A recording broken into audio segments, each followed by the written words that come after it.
जिले में प्रशांत किशोर की जन सुराज पद यात्रा करीब 25 दिनों के लिए स्थगित की गई है।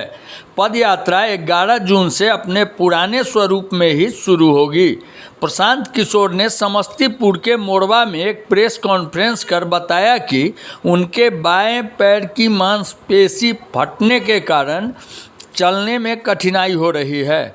डॉक्टर्स का कहना है कि लगातार खराब सड़कों पर प्रतिदिन 20 से 25 किलोमीटर चलने के कारण ये परेशानी हुई है। उनका सुझाव है कि 15 से 20 दिनों तक पैरों को आराम दिया जाए, इसीलिए यात्रा को स्थगित करना पड़ रहा है। यात्रा फिर से इसी स्वरूप में 11 जून को मोरबा के इसी मैदान से शुरू होगी और जैसे चल रही थी वैसी चलती रहेगी।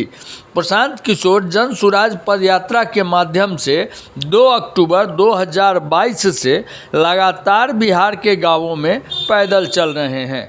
इस दौरान उन्होंने 2500 किलोमीटर से अधिक की दूरी तय करते हुए पश्चिम चंपारण से चलकर शिवहर, पूर्वी चंपारण, गोपालगंज, सिवान, सारण, वैशाली होते हुए 11 मई को समस्तीपुर जिले में प्रवेश किया।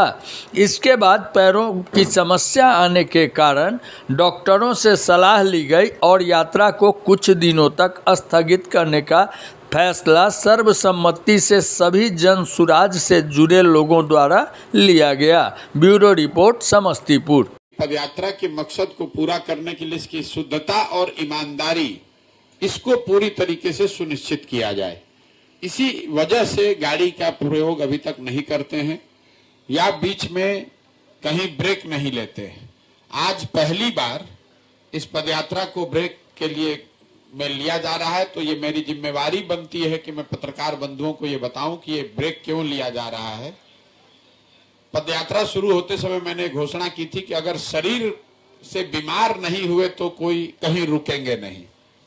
बीमार मैं अभी भी नहीं हूं, पूरी तरीके से स्वस्थ हूं, लेकिन वैशाली में चलते हुए मुझे अपने बाएं पैर में तकलीफ हुई पहली बार।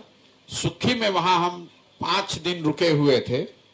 डॉक्टरों ने अपनी ओर से जो इलाज समझा वो किया और राहत भी मिली। फिर सुखी से चलना शुरू भी किए, लेकिन फिर से वो मसल टियर बढ़ गया है। तो यहाँ जब मैं समस्तीपुर आया हूँ तो उसके बाद से 1 दिन रुके और उसको जब जांच किया गया तो डॉक्टरों का ऐसा मानना है कि वो बहुत लंबे समय तक लगातार खराब सड़कों पर, ऊपर नीचे उबड़ खाबड़ सड़कों पर चलने से मसल टियर हो गया है। मतलब हिंदी में मसल फट गया है। और ये कोई बहुत गंभीर बीमारी नहीं है, बहुत ज्यादा ओवर यूज है। मतलब 20, 22, 25 किलोमीटर अगर आप डेली खराब सड़कों पर चल रहे हैं पैदल तो मसल फट सकता है। तो डॉक्टरों का अपना एक अनुमान है कि इसको दवा और इंजेक्शन से ठीक करने के साथ साथ ये जरूरी है कि 10-15 दिन का इसको आराम दिया जाए। जैसा कि आप देख रहे हैं, हम आपके सामने बैठे हैं, बिल्कुल स्वस्थ हैं, काम करने में कोई दिक्कत नहीं है। सिर्फ उनका सुझाव ये है कि चूंकि ये यात्रा अभी 1-1.5 महीने और 1-1.5 साल चलनी है, तो ये समय जब 8 महीने करीब हम लोग पैदल चल लिए, तो 10 दिन रुक के उस मसल को हील करने का अवसर दे दिया जाए। इसीलिए 10 से 15 दिन के लिए हम यात्रा को यहीं स्थगित कर रहे हैं और जब लौटेंगे 15 दिन में इसी जगह से पदयात्रा को पुराने ही फॉर्मेट में, अभी चर्चा चल रही थी, कई लोगों ने सुझाव दिया कि अब गाड़ी से चल लीजिए, आधा गाड़ी से चल लीजिए, लेकिन मैं आपको बता रहा हूं कि जिस फॉर्मेट में पदयात्रा अभी तक चली है उसी ईमानदारी और उसी शुद्धता से इसको आगे भी शुरू किया जाएगा और आगे भी किया जाएगा।